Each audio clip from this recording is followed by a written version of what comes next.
Hi, welcome to SimplyNAS Media. Today we're going to take a look at the QNAP TVS-671. The TVS-671 comes in three flavors. There's a Pentium processor, an i3 processor, and an i5 processor. The Pentium and the i3 processor come stock with 4 GB of RAM installed. The i5 processor comes stock with 8 GB of RAM installed. Each three of those flavors are upgradable to 16 GB of RAM.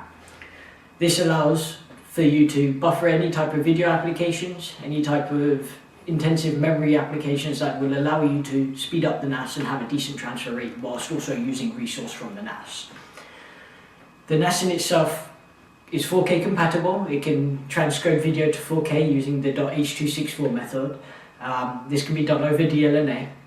The NAS is a 6-bay NAS, supports 2.5-inch, 3.5-inch HDD SATA, and also supports 2.5-inch SSDs.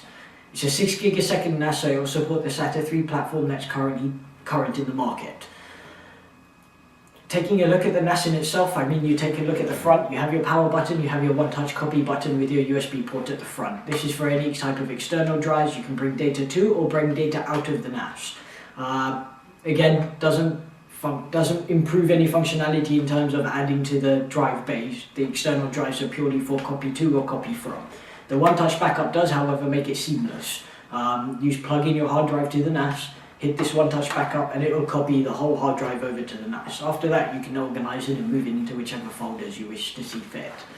The NAS also has an LCD at the top. This will give you real-time updates on the NAS and let you know the IP address, the name of the NAS on the network. It also allows you to change various settings also on the NAS, such as the IP address can just be changed from the control panel on the LCD rather than having to log in to the web UI. If you're buying a diskless NAS, this LCD will also allow you to set up the RAID once you put in your hard drive. So you insert your hard drives, you pick your applicable RAID using the buttons here, hit enter, and you're ready to go. Your NAS will be burning in and testing.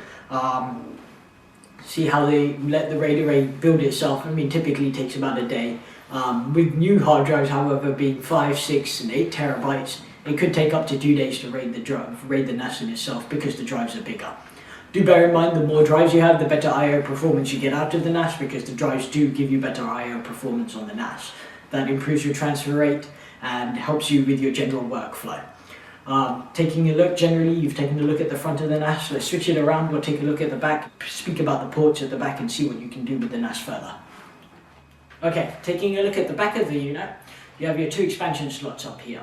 This will allow you to either add extra 1 gig ports to the NAS or add 10 gig ports to the NAS. 10 gig of course will improve your performance considerably being on a 10 gig network. You can link aggregate these ports separately to each other. You cannot bond 2 PCI slots together.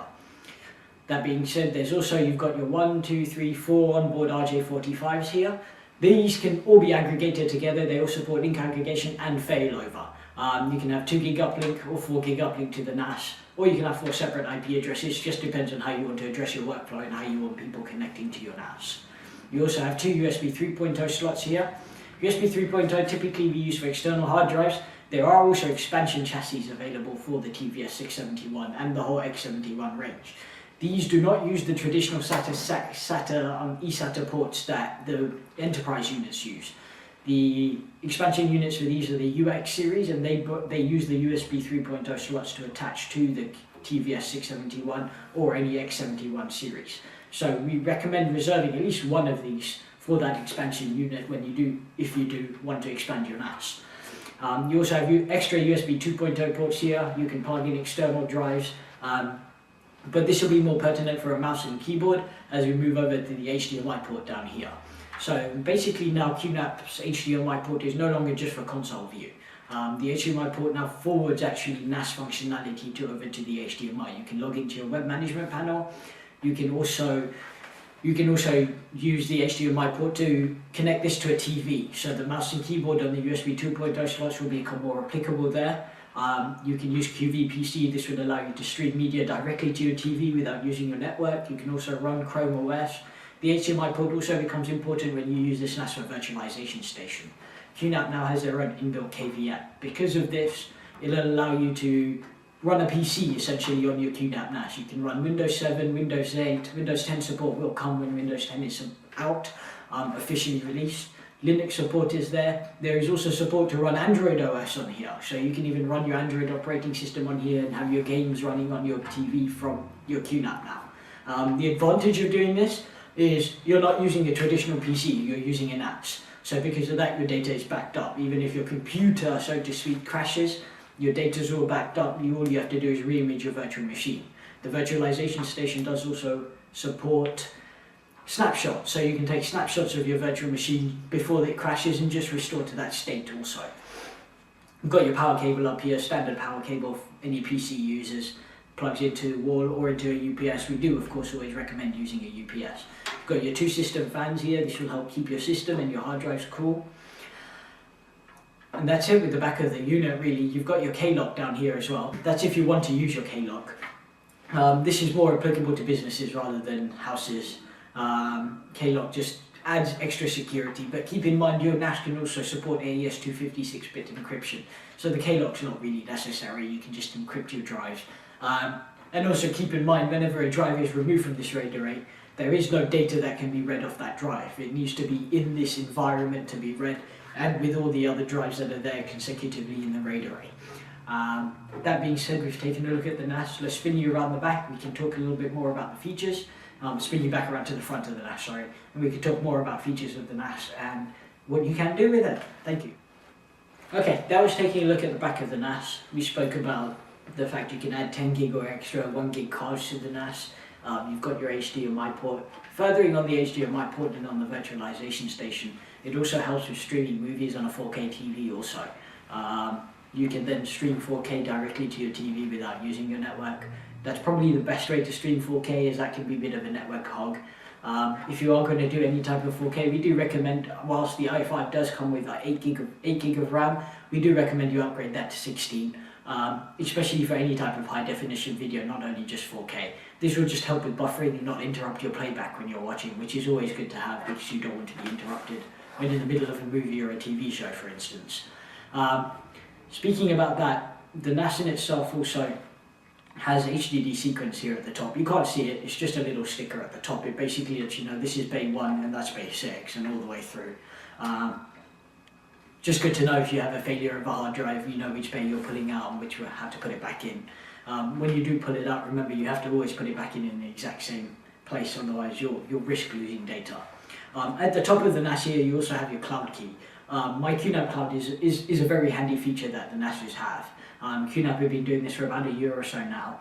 Basically, it forwards functionality of your NAS over the internet so you can access it remotely wherever you are. It also allows you to access it remotely via iOS and Android applications. I do believe they also have Windows Phone applications available now too.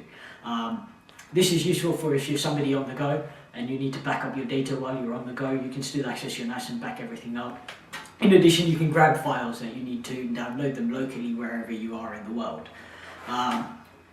It also forwards, let's say, a Dropbox type functionality with QSync. QSync is a utility available to all QNAP NAS owners. Basically, it is an application that is just like Dropbox. You can download it on your Mac or your Windows PC.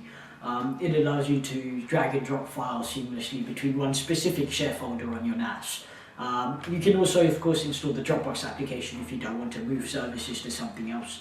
This will allow you to back up all your Dropbox data to the NAS. This is useful if somebody deletes something by mistake from Dropbox, you know your NAS is backed up anyways. Or if something goes wrong with the Dropbox service, you're not worried about losing your data. Aside from that, I mean, the TVS-671 is a great upgrade from the 653 and the 669 series. If you're holding on to any of those NASes, I mean, the 653 is still pretty recent, but if you've got a 669, this is a great upgrade for you to go to, probably boost performance by about 20 to 25%. The 4K support is a major thing. It future-proofs your NAS. Mainly the i3 and the i5 processors are what you'll end up getting. The Pentium processor really is a low-class, cheap budget cost if you need, let's say, a budget NAS. Really the only things you can do on the Pentium processor are backup data. The NAS in itself supports VMware, VMware Citrix and Hyper-V, so you can use this as an iSCSI target to your virtualization server if you don't want to use the built-in virtualization station. If you've already got infrastructure in place, you can use this as storage to that. iSCSI means it will just show up as a local drive on your server. You can throw your data on here and not worry about it being lost. Of course, RAID array is the most amazing thing about NAS, be it RAID 5, RAID 6, RAID 10. RAID 10 is always going to be your fastest RAID though to use. Aside from that, I mean, thank you for joining us. If you do enjoy this video, please do like our video and subscribe to our channel for any future videos. If you have any questions about our video, give us a call at SimplyNAS. We're always available at 407-960-4690. Alternatively, you can always email us at sales@simplynas.com. Thank you for joining in. We hope you enjoyed the video on the TVS-671 series, and have a wonderful day.